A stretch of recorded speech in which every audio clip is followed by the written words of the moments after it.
significant individuals working for Senator and Vice President Humphrey, said that as far as he was concerned, one of the personifications in today's contemporary United States Senate from all of the senators was our next speaker, and what a better introduction than what Jon Stewart gave her, our senior senator, Senator Amy Klobuchar.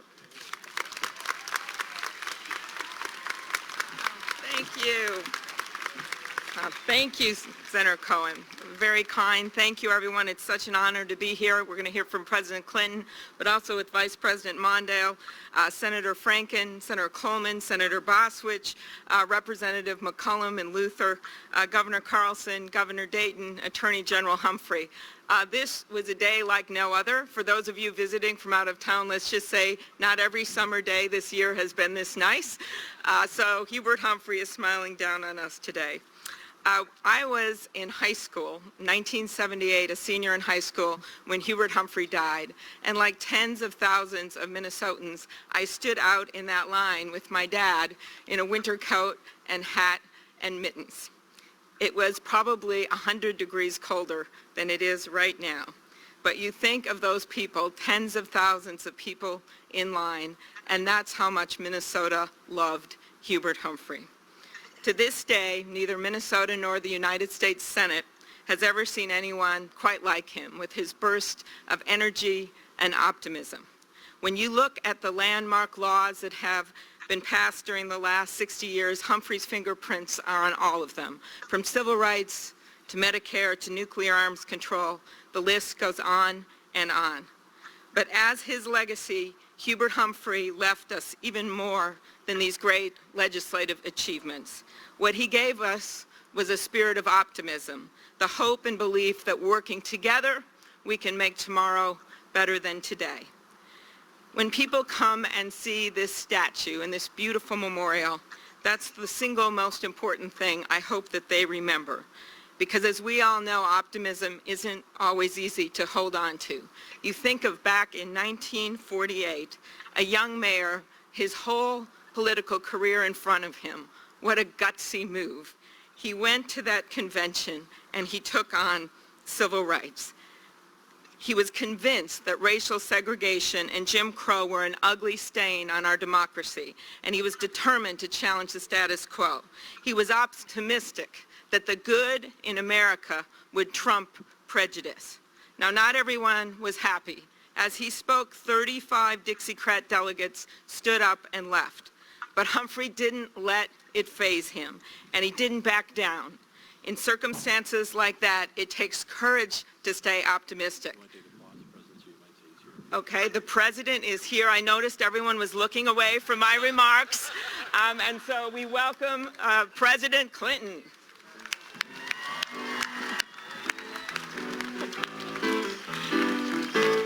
Paul and Silas bound in jail had no money to get their bail.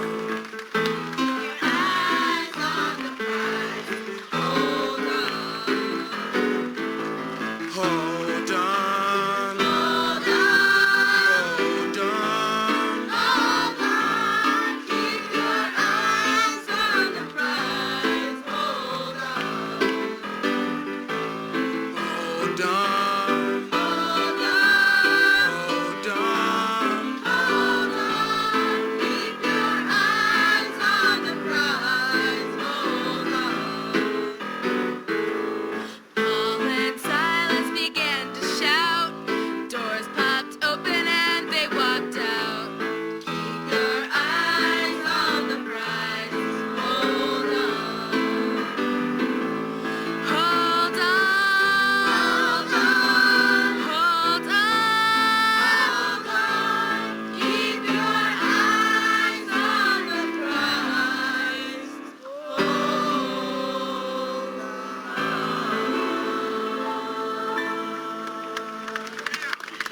All right. Well, thank you so much, President Clinton. We are so excited to have you here today. And I will say that you share that Humphrey quality. of optimism that I was just talking about. See the segue. And you not only had that optimism when you were president, but most importantly to all of us, you've continued that optimism when you've left the White House, and our country and our world are the better for it. So thank you for that.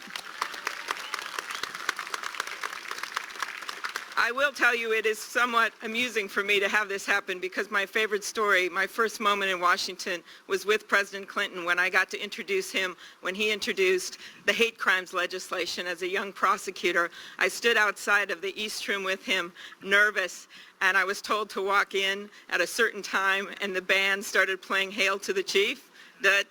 And I started walking, and all of a sudden I felt this big hand on my shoulder, and this voice said, "You're going to do great out there, but when they play that song, I usually go first." All right. True story. Hey, that was my first thing in Washington. This was my second, so there. I was talking about the optimism of Hubert Humphrey. The last thing I would leave you with, as you come to see this statue and people all over the world see it, is just the belief that he had in the people that he represented. There's a long-time story told by Norman Sherman, who's out there, about when Humphrey asked him to write every year the letters congratulating the people who won prizes at our great Minnesota State Fair. Now, back then, 600 people won prizes, including honorable mentions.